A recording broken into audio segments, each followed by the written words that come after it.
Hi, this is Roger, thanks for dropping by. So what's the daft beggar doing now? We've got a picture of a tree in a field. Well, it's not a field actually, it's a very rare piece of habitat, which is damp, boggy heathland. And pine trees grow in this area that are badly stunted because of the highly acidic soil and the total lack of nutrients. So up on the top of the hill nearby, the trees grow full height, sort of 10-15 metre jobbies, but the seeds blow down to here and take root.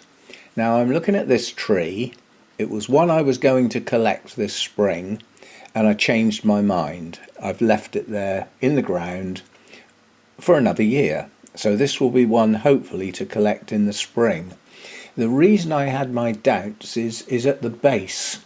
A twin trunk Scots Pine, the genuine thing, not one scribed together and contrived, this is the real thing, is quite rare for a start.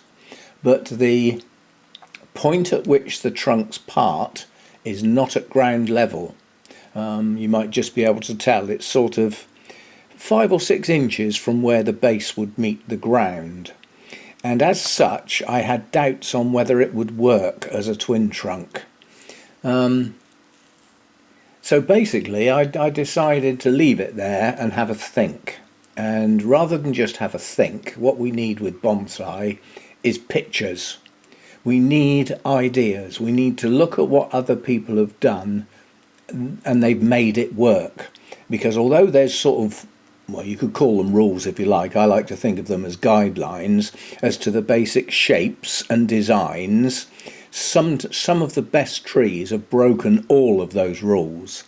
So I thought I'd have a search on the internet and see what I could find, to see if I could get a pine that's a twin trunk with the trunks parting not at the ground level, at the base of the tree, part way up.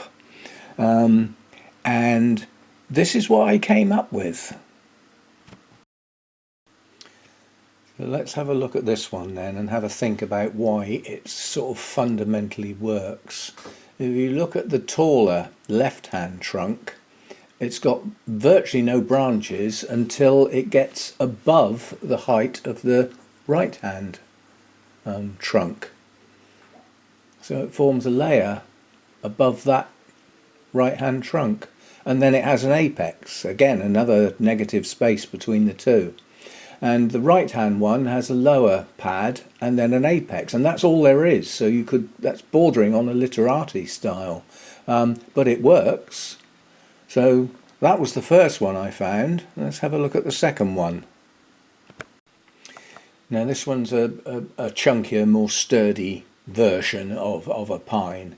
The right-hand trunk is almost the same thickness as the left-hand trunk for a start, so that's different.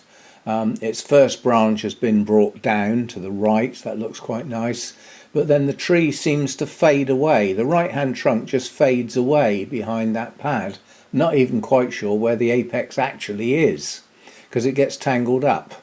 And the left-hand side goes up. It's got a nice apex. Again, the branches have been brought back down onto the left and the right. To me, there's just a bit of a muddle in the middle. So anyway, it works. Let's go back to mine. So my plan would be the dominant trunk on the left-hand side, the taller one of the two. That's got branches starting about halfway up. The ones coming out to the right-hand side of the left trunk I would probably take off, at least up to the height of the right-hand trunk apex. And then the branches that come out on the left of the left-hand trunk can be brought down in a more traditional style with the pads developing as it climbs up. And then that left-hand trunk has a reasonable apex. It's not bad already. That's without doing any work on it. Then if you look at the right-hand trunk, the slimmer of the two, the first reasonable branch is relatively high up, but it's quite long, so it could actually be brought right down low and form a pad, literally quite low down on the right-hand side. A possibility. And then again, the tree on the right hand side has a very good apex. In fact, it's probably denser than the trunk on the left hand side. That can be thinned and lowered, because my vision would be that the right hand tree, the right hand trunk, would be a fair bit shorter than the left hand one, and the left hand trunk's apex would extend out over the top.